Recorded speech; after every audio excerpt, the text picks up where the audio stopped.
You done with your Oreo? Yeah, done with my Oreo. Okay, good. Do we really know what happened? The brother did The it. brother, that's what I thought too. I mean, that seems like kind of obvious. Hey, do you want to talk about death? Yeah. I mean, Murdery thingy.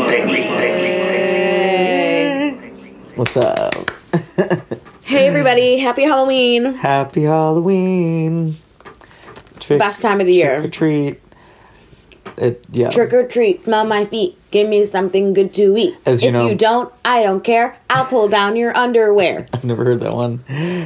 My favorite holiday is Thanksgiving. That's because you didn't go to public school. I did go to public school. I went to private school for high school.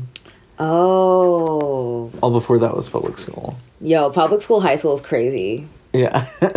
I wanted to go to something else. Anyway. It was fun. Yep. So, I remember high school. Yeah.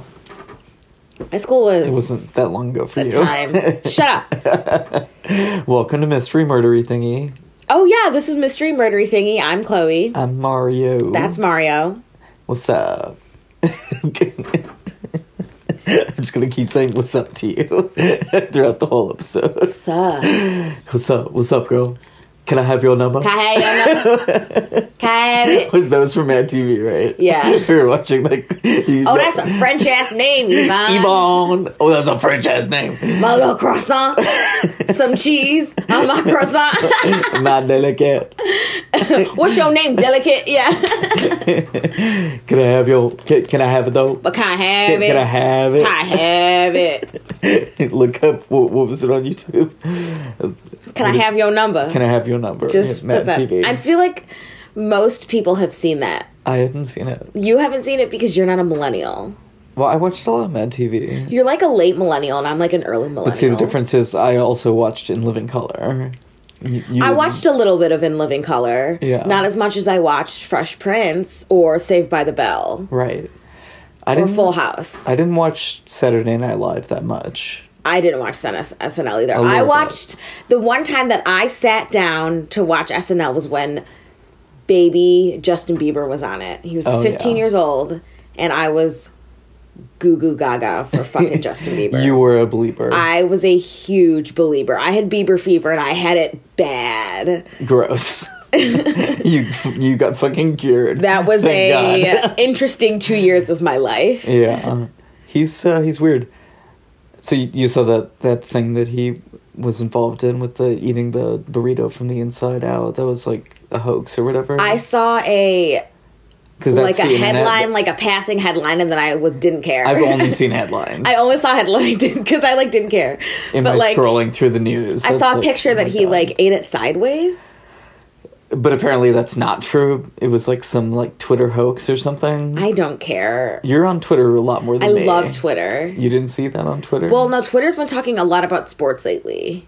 About the World Series. About the World Series and about college football. That's what's been trending on Twitter right now. Yeah, I don't follow those that closely. I know UT fucking lost to Oklahoma at the last second because it's fucking UT. They can't get their shit together over the past 5 years. Hook 'em. I didn't go to UT, but Texas. That's who I mostly root for. Guys, Mario's from Texas. Did you know? Have we ever mentioned that before? I'm not sure if we've ever talked about that. Texas? No, a bunch of times. Hi, I'm Mario. I'm from Texas. Hey. That's what you said to me. Hey, guys. What's up? My name's Mario Silva. I'm from Texas. That's cool.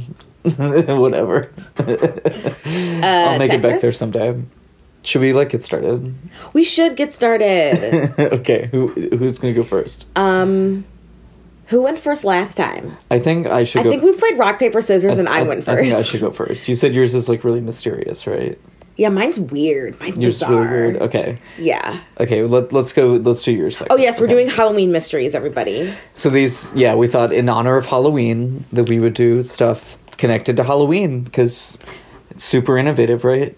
The only really thing that I could find was that stuff that happened on Halloween, not that it's connected to Halloween or has to do with Halloween. True, mine doesn't have to. I do wanted with to Halloween find some kind of Halloween mystery, but I couldn't. The closest thing I could really think of was the Salem witch trials, which we all know now is a case of mass hysteria, which is a mystery in and of itself. Well, but there's also the mold and stuff, you know. Oh, yeah, the bread. They might have been high the whole time, or something might have been in the water, too. I think I've heard that, too. They were high the entire time. Yeah, but mine did take place on Halloween. So did mine. Specifically, Halloween 2002. So Okay. I'm doing the murder... probably murder of Christopher Jenkins. I'll call it the probably murder of Chris Jenkins. Because it's actually a mystery as to whether, like, he actually was murdered or not. We'll kind of get into that.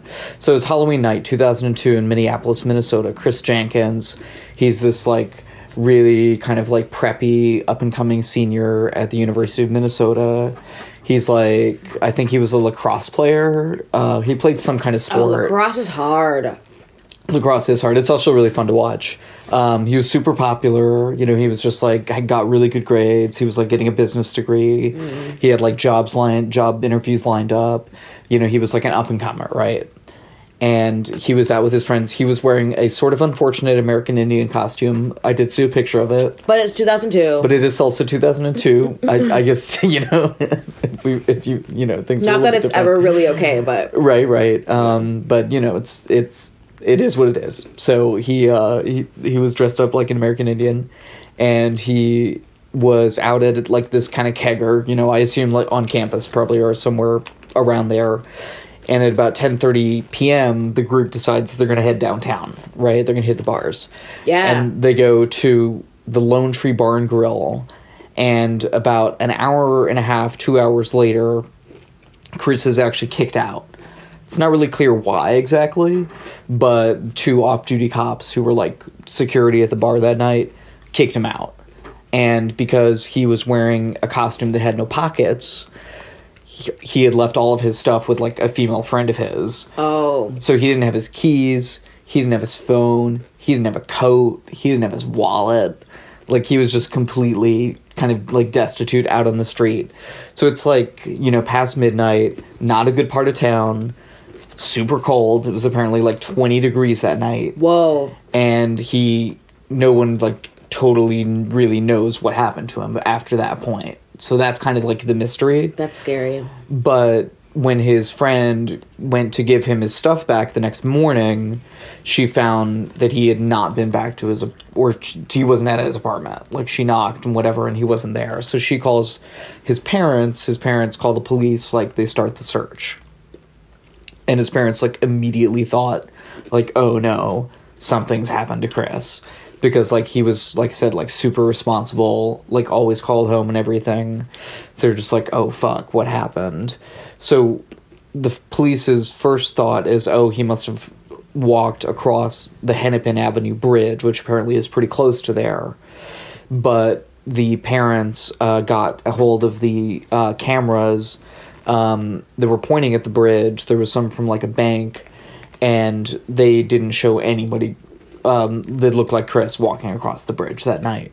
So they don't think that that's what happened. And the police don't really find anything. Like, the investigation just kind of flounders at that point. Wow. So the parents bring on a private investigator. Because basically the police at this point think, oh, it was probably, you know, a suicide or an accidental drowning. And that's like kind of the main idea from the police at first, actually for like a long time. But the parents always thought, oh, it must have been something else, right? It must have been like murder or foul play. So they bring on this private investigator, Chuck Loesch, who is told by a witness that a gang of at least 10 men that night had attacked a man. They think it might have been like a gang, like an initiation ritual. Oh my god. And then like took him off like into the night. So where that was supposedly like said to have happened, there were like 2 separate bloodhounds that tracked Chris's scent to that place. And it was like the basement of a parking garage, I think, or like the first floor of a parking garage. It was like, you know, it's kind of a secluded place, right? Like where you would take somebody back if you were gonna like, oh my gosh, do something, right? So they also at that site found blood and like a fake feather that they think might have been from like his costume. It had like, you know, a feather like headdress kind of thing. So that's kind of like where things sit for a while. Like the case kind of runs cold, both from the police because they're not really looking, and also from the private investigator. Doesn't really find like anything else after that point. 4 months later, actually 4 months to the day later, Chris's body washes up on the east side of the Mississippi River. Oh my gosh. So a woman actually saw the corpse floating on its back with its arms in front from the 3rd Avenue Bridge where it had floated down. And like I said before, the police thought, oh, it must have been an accident or suicide. But the family just, like, refused to believe that at all, up to this day. So they pointed, you know, again, to Chris as having, like, job interviews lined up, him looking forward to graduation. Yeah. He didn't apparently have any history of depression or suicidality as far as anything that I saw or read. But the ME eventually ruled Chris's body, or that Chris died, rather, by accidental drowning. But the family continued to investigate on their own. They kind of, like, took over the role of the police, basically, at that point. And, they, you know, tried to find out, like, what happened. Once it's ruled an accidental drowning, there's not much the police can do at that point, right? Except, well, they're not going to do, you know, because they say, essentially, no crime happened here. Yeah. So there's no point in, like, putting any resources into it. But the family, again, had a lot of doubts, and they brought in some experts, including this guy, Dr. Michael Baden, that said that and this is a quote from one of my sources, that the appearance of Chris's body did not fit with the suicide or accident theories held by the police. Due to a natural reaction to try to swim, most drowning victims are found face down, arms out toward their sides, clothing disheveled, and one or both of their shoes missing. Chris was found on his back with his arms crossed in front. His shirt was still tucked into his drawstring pants. He was also still wearing both oversized slip-on shoes, a necklace, and a ring on each hand. So basically, sounds like he was put there. Exactly, like placed into the water. Yeah. Not that he, like, jumped into the water or that his body was thrown from a high distance. Because there would have just been, like, signs of that on the body, right? So eventually, and this is actually, like, you know, we'll fast forward 4 years later, the new police chief, Tim Dolan, reopens the case in 2006. Oh. He also publicly apologizes to the family and says, like, they did not do enough to, like, investigate this. And the new medical examiner also changes the official cause of death from accidental drowning to homicide.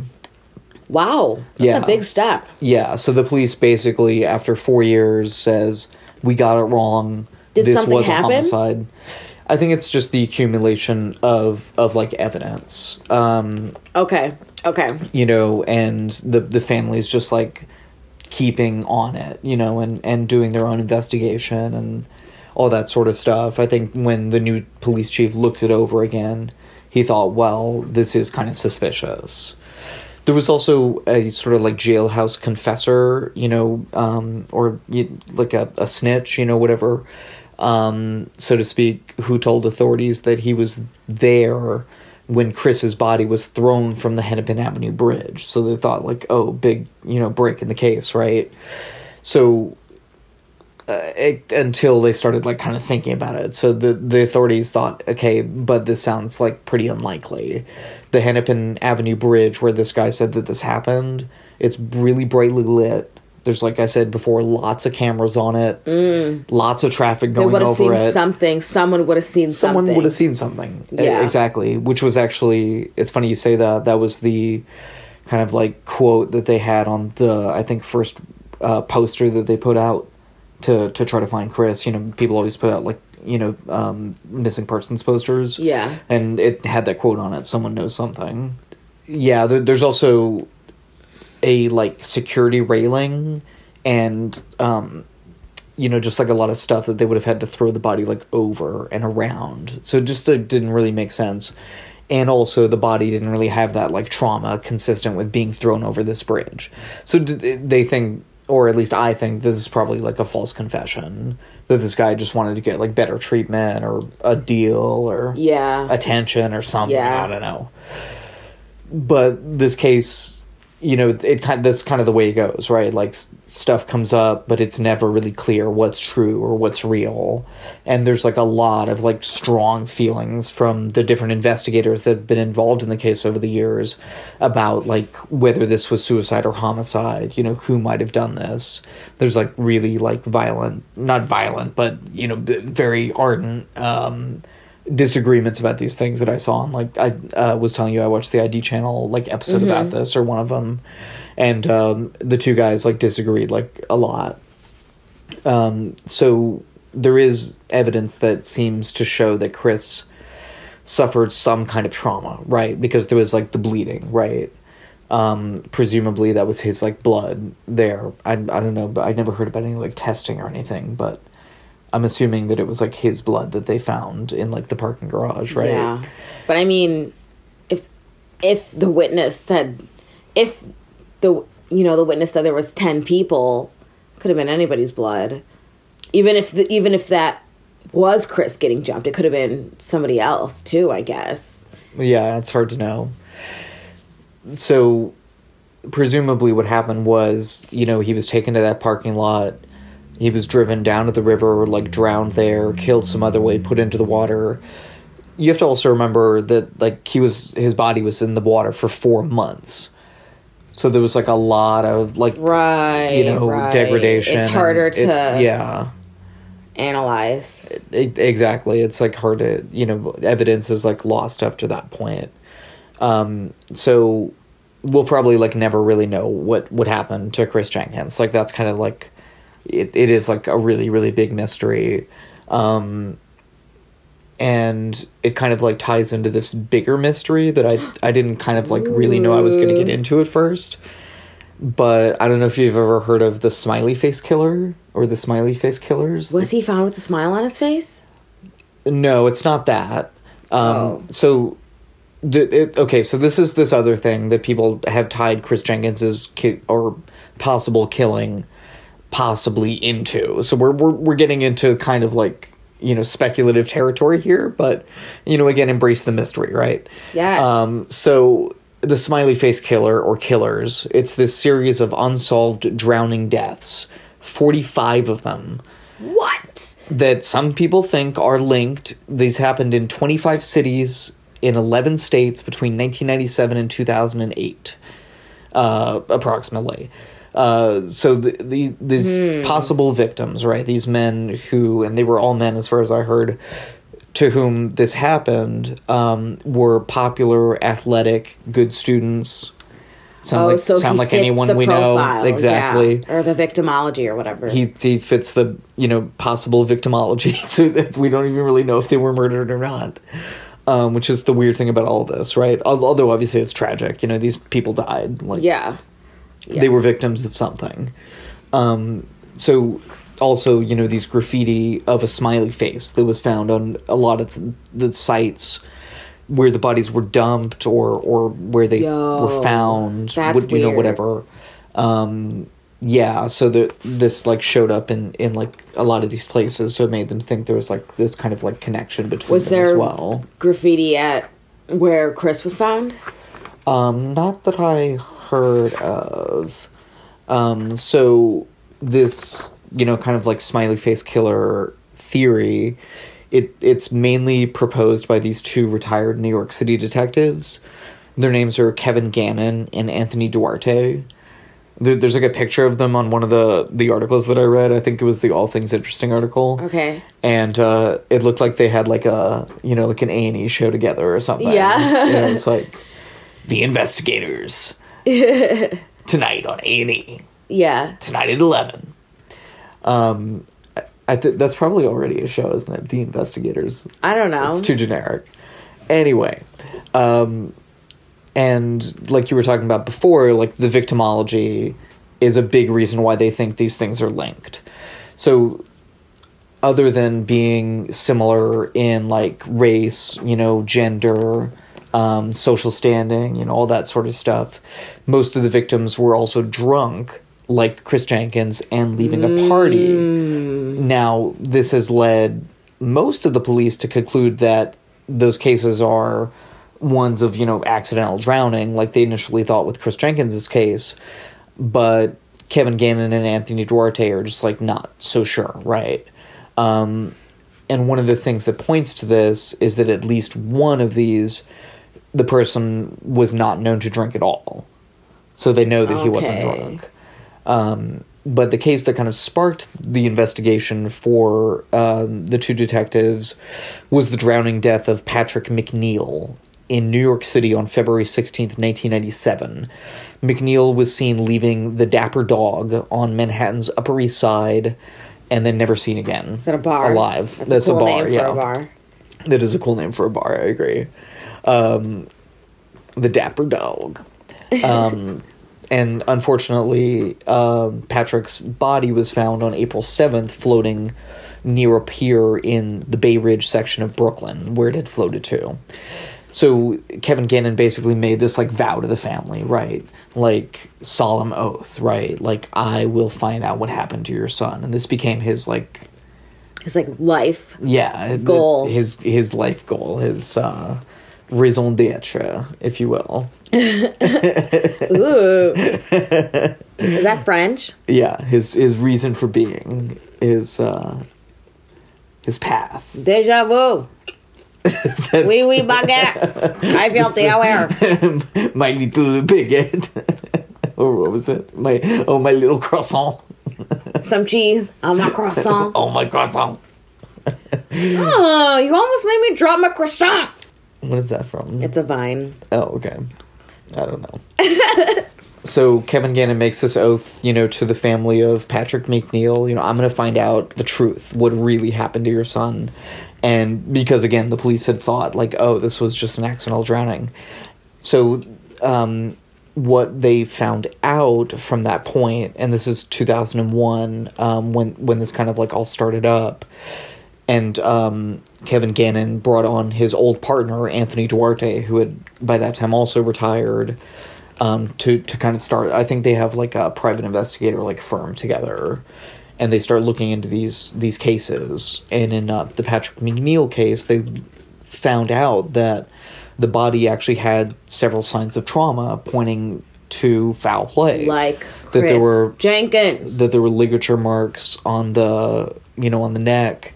That there were signs of charring on the body. Whoa. So weird stuff. And they start to link these other deaths because of, again, the similar type of circumstances and the similar type of victims. And there was actually a spate of these type of deaths that happened in a 40-day period in 2003 in Minnesota and Wisconsin. I don't remember how many it was. That but seems there was several really of them. weird. Yeah, so it was really concentrated. And again, they also found the creepy smiley-faced graffiti at a lot of these sites. Now, we do have to say that pretty much all other authorities, other than these two guys, don't think that this is real at all. They don't think that there's a serial killer or that these are even murders. So essentially, they say this is all made up, and that the smiley face killer is essentially a case of mass hysteria, right? It doesn't really exist. It's just people linking together these coincidental deaths in a way that makes it seem like there's this nefarious group of killers out there. And there's this documentary I watched a little bit of that makes this case that you can watch on YouTube about the smiley face killers. I would say definitely watch that for some more information. What were you going to say? That, I don't know, I think some of it's plausible. I mean, I think out of 45... I don't know about 45, but the ones that happened within a 40-day period. Around the same area. I think you'd, I guess, have to look more specifically into each case, which would take a lot more research than I did. But, could some of them be foul play? Sure. Could Chris Jenkins' death have been foul play? Definitely. But, yeah, I don't know about the whole notion of the smiley face killer as a thing, or smiley face killers, because then they get into this whole thing. It's like, you know, it's like a death cult, you know, and it's like these people, maybe they have honeypots who are like luring guys away. That's a little far-fetched. Yeah, it starts to extrapolate very quickly. Like, I'm listening to the West Memphis 3 last podcast on the left right now. Right. It's that kind of satanic panic idea, right? Like, we tend to want to think that there are these, like, roving groups of, like, satanic, you know, psycho killers that are, like, roaming the countryside. But it's not really true for the most part. Like, yes, that has happened. I mean, look at the Toy Box Killer, right? Or The Family, you know, Charles Manson. Ugh. You know, it's not like these kind of things haven't happened, sure, but they're exceedingly rare. They're rare. They're super rare. They're super rare. And it's just, it's like Occam's razor, right? What's more likely to be true here? Probably is true. And that's that, yeah, the vast majorities probably are accidental deaths. But that's a really unsatisfying answer, right? It is an unsatisfying answer. But, you know, that's sometimes mysteries have unsatisfying answers. But again, I'm not answering it. All of them could be murders for all I know. There could be a roaming band. We don't know the answer. Maybe they're back. I don't know. So yeah, that was my story for this Halloween week. That was good. Yeah. Wow, I'm going to get so plastered tomorrow night. Yeah, we're recording this on Tuesday. Love Halloween. Yeah. Yeah, today's actually Tuesday. Today's actually the day before Halloween, in but our it's timeline, still Halloween. But in your timeline. But in your timeline. Whenever I post in the future. The future. Your kids. It's your kids, Marty. Oh, you've never seen Back to the Future? Because I, was never really interested. It's one of those movies that's a classic where I just was like... We should watch it. We should put it on our list. Okay. We have, a list of movies to watch together. We do together. have a good list of movies. If you want to add to our list, let us know. We've watched Into the Woods. We watched Shutter Island. Oh, Shutter Island was good. It was good. I love Leo. Everyone loves Leo. I've never seen Titanic, though. I don't like Titanic. I think it's scary. I like Keira Knightley too, or not Keira Knightley. What's her name? Who's the female lead in? I have a face, but I don't have a name. She was good too. I don't know. I've seen her in other movies. Anyway, what's your story for this week, Chloe? Mine. Oh, what were your sources? Oh shit! Yeah. So I didn't write mine down, so I'm going to read them off my phone now. That's what's happening right now. So the Smiley Face Murder Theory page on Wikipedia. I did watch a little bit of that documentary, The Smiley Face Killers, the award-winning and horrifying documentary feature film, viewed over 1 million times on YouTube. Awesome. Go and watch it. I saw the first 15 minutes or something, but it was pretty good. So, also an article on All Things Interesting by Amy Lamoureux. What else? Oh, yeah, this really good website. It's a blog, actually, Footprints at the River's Edge, which is the name of a book by Chris's mom about the whole thing that you can get on, Amazon. Yeah, she wrote, a book about it. About the whole experience by Jen Jenkins, Chris Jenkins' mom. But this is a blog that had a really good rundown of everything that happened. And then that Investigation Discovery episode, also an article about the Investigation Discovery episode by Patty Dexter on Southwest News. Used a lot. I had a lot of sources. Some CBS News articles, a CNN article about it from the time. Yeah, I don't need to go through every single one, I guess. Okay. So mine is about a guy called David Stone. Okay. I don't know. I'm looking at you like that. To know who he is. No. David Stone. So basically, he was this 29-year-old stock market analyst, super smart, talented, successful guy. He is from. I'm going to butcher this name. La Jolla, California. La Jolla. Hoya. Hoya. Hoya. You took Spanish. I know, but I couldn't. I don't know. Yeah.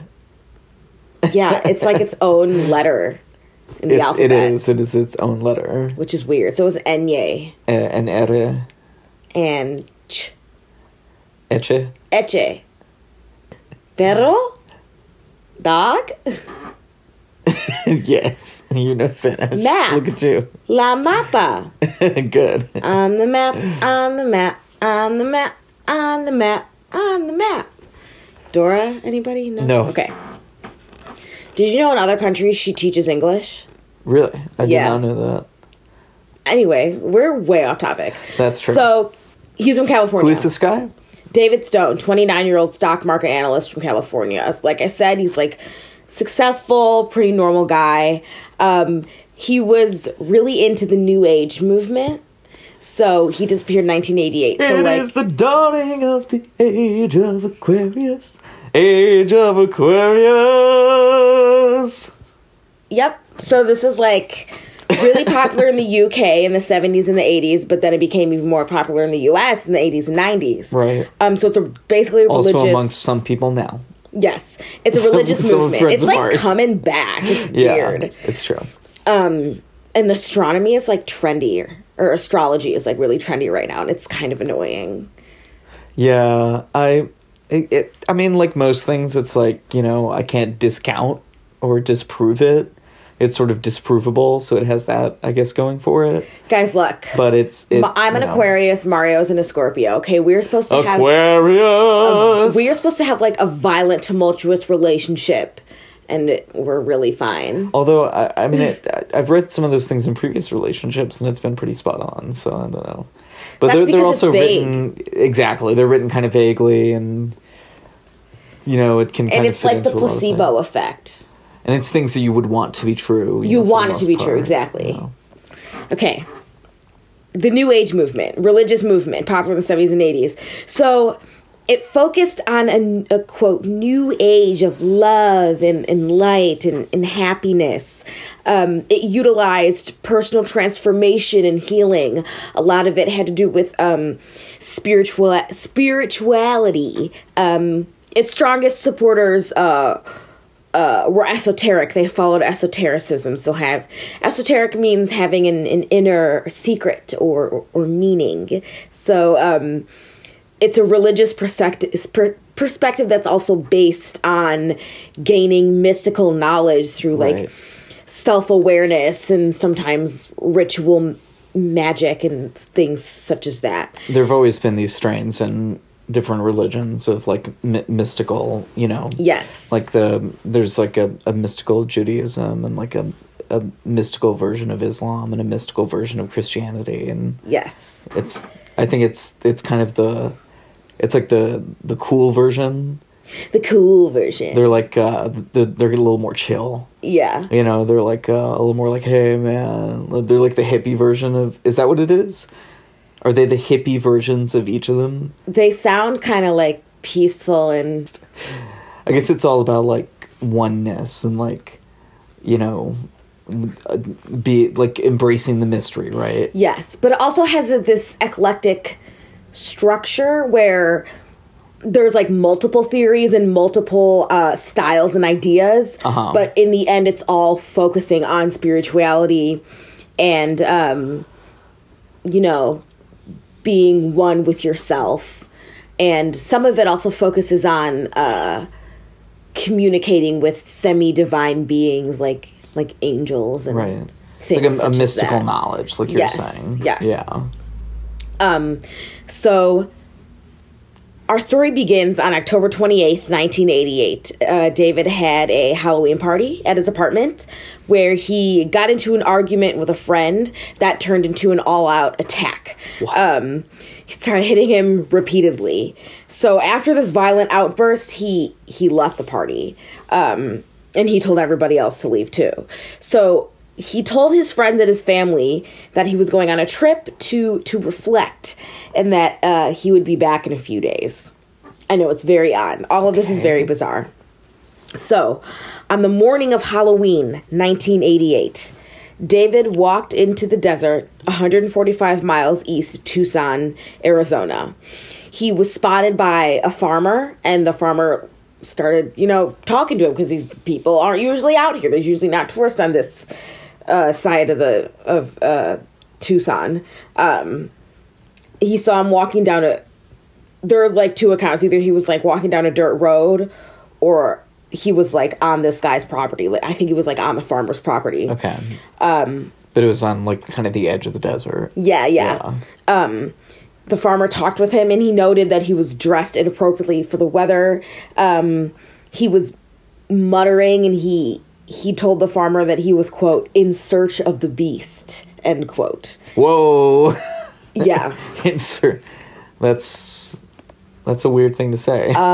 Local residents of this like little desert town also reported seeing him walking around throughout the day. He was acting weird. Like I said, he was talking to himself. He was going through like the really rough parts of the desert, really rough terrain. I guess that's where the beast would be. I suppose. And then that Halloween was the last time he was seen. After that, he vanished. Huh. So his car was found November 5th, 5 days later. It was found abandoned along Highway 80 in New Mexico, 14 miles south of Road Forks, New Mexico. So his family and friends think that he went on a, quote, vision quest, which is like this pretty common New Age thing, which is basically like he went off on a little journey to go find himself, to learn more about himself. Right. I think basically you walk into the desert and you don't sleep or eat or anything until you start hallucinating, because that's what naturally will happen in your body if you do that. Didn't like Henry David Thoreau do that? No, not really. What, like? He did, I guess, his version of that, but that was just like going to live in a cabin, like on the outskirts of town. You're right. Okay. And walking around Walden Pond a lot. It was a good book. I liked it. I didn't like it because I had to read it and write papers on it. Yeah. What is that? Civil disobedience? That one too. Yeah. That's what I had to read, I think. Yeah, when he didn't want to pay the tax. Yeah, it was about taxes. Right. Yeah. Oh, God. I hate it. Oh. High school English. Right. If you're in high school right now, you'll get through it. You'll look back and be like, wow, I can't believe I did that. Go me. I really liked, what was it? The one that was like a ghost story. I can't remember what Are you thinking of Edgar Allan Poe? No, I mean, I like Edgar Allan Poe, too. But no, there was, like, a book I had to read in school. But it was, like, a ghost story. And Not the only, but one of the books that I had to read in school that I actually liked was The Outsiders. Oh, The Outsiders is really good, yeah. That was a really good one. And so was the movie. The movie was good, too. Yes. There's a video game of it as well. What? Yeah. I didn't know that. Yeah, I don't know if it's good or not. Anyway, New Age, Vision Quest, that's what the family thought. So things get weirder when investigators start looking at his car. So he left his car near these pyramid-shaped mountains, and pyramids are an important symbol in the New Age movement.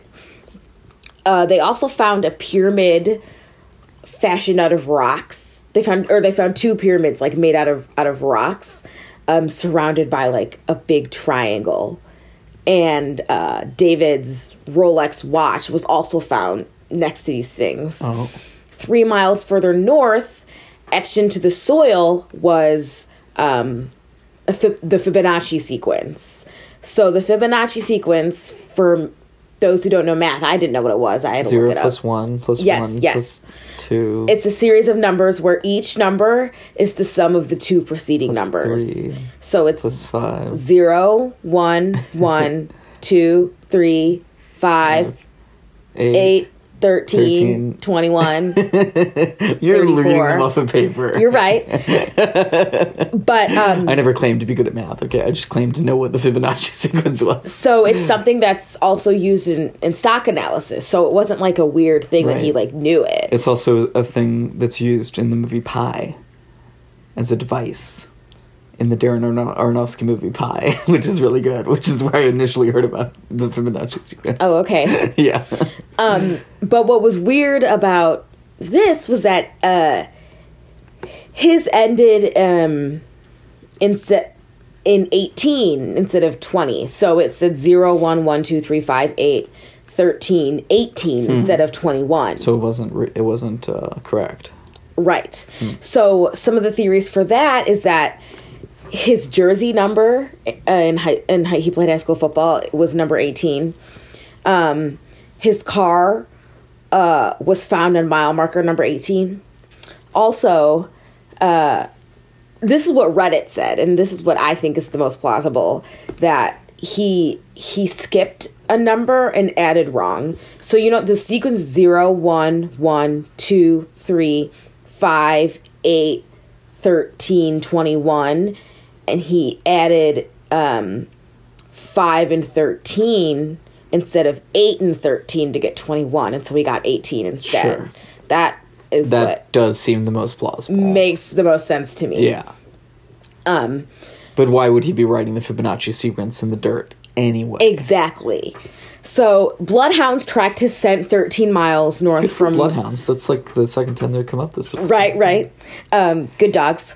They tracked his scent 13 miles north from where his car was found, but after that the trail went cold. In his car, his parents found a small business card inside a pocketbook-sized Bible with the name Tony Ballesteros on it. And they interviewed this guy. But I was like, I don't know who David is. Like, I don't know who this guy is at all. So that was a dead end. A strange note was also found in the car. Quote, "They think the word is in the safe. 6 knives in Rob's room. Use buys your tea and use take your chances on Halloween." End quote. That's a very strange Isn't note. it strange? Oh my god. Take your chances on Halloween. Take your chances on Halloween. So, 4 years later, in February of 1992, 2 hikers discovered David Stone's skeletal remains in the desert near Granite Gap, New Mexico, which is the same vicinity, the same area where his car was and where these weird clues were found. So the questions here are, how did he die? Was he killed by drug smugglers? That's a theory, to protect shipment, because that's very common out in that area. Did they say how long he had been alive? Or no. How old he was? I mean, how long he had been out there before he died? No. I didn't find any information like that. Maybe they just couldn't tell after that amount of time. I think that's what it was. It was 4 years later and they just found skeletons. Was it death by misadventure? Right. Like dehydration, exposure, that type of thing? Was he murdered? Was he murdered? Was he murdered? Was he murdered? Was he murdered? Was he murdered? Murdered? What does the note mean? Who's Rob? Did his beliefs... So he didn't have a friend named Rob or some shit? Not that I read about. Okay. It was an Unresolved Mysteries episode, and then I looked on the Unresolved Wiki. Okay. Because this episode aired in 98 or something, or 90. Oh, wow. So did his beliefs have anything to do with his death? Was he having some kind of mental break, or was he... something go wrong on his vision quest or whatever? Did the beast get him? Did the beast get him? Who is the beast? What is the beast? Why did he wander off in the first place? Is this an episode of Supernatural? Right. Waiting to be written? What's with the rock formations? What's with the pyramids and the triangles? Why did he leave his car? And his watch. And his watch, his Rolex. Was he looking for something like the beast? Was it a real Rolex or was it a fake Rolex? This is serious. Oh, sorry. This is serious. I like how you could tell immediately that I was fucking around.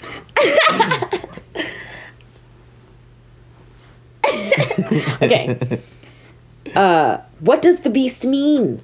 Was he supposed to meet somebody? Perhaps Rob? Who wrote the note? Did he write the note?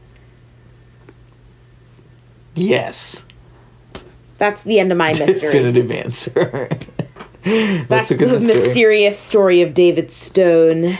The mysterious David Stone. David Stone. But I like how in both of ours we don't know whether they were actually killed or not. Right. That we makes just it kind know of that weird. they're dead. Yeah, there's a body, but we don't know was there murder involved or not. Right. Very, very strange. So what do you think? About what? Do you think David Stone was killed? No, I think he just died out there. Do you think he just died out there? That's what seems like the most plausible. I don't know. What do you think the note was? Maybe he was high on ayahuasca or something. I don't know. He was having a fucking vision quest. Or peyote. Maybe he had gotten hold of some peyote. I think I read about that on Reddit. Yeah. I mean, who would fucking know? You can't test a skeleton for drugs. Can you? With some kind of technology in the future? Spooky skeletons. What is that? Spooky, scary skeletons That's right. send shivers down your spine. Okay, you ready? Spooky, scary. Are we doing weird shit in the news? Weird shit in the news? Weird shit in the news? Weird shit in the news. Weird shit in the news. Weird shit in the news. Weird shit in the news. Weird shit in the news. You didn't do the weird. Weird. So I've got 3, but they'll be quick. What? They're all from the AP. So, okay, so the first one I'm going to do, okay, we've all been seeing it. I'm just going to mention it briefly. The UK police hunt down shoplifter who looks like David Schwimmer. Yes, we've all seen it. We've all heard about it. Apparently he has been, apprehended at this point. That's what I heard. And David Schwimmer accounted for his whereabouts at the time of the incident, so we knew it wasn't him. Because it really looks like David really fucking looks like him. Like, it really, if you haven't seen this picture, which I'm sure you have, look it up. Shoplifter in the UK who looks like David Schwimmer. He really looks like.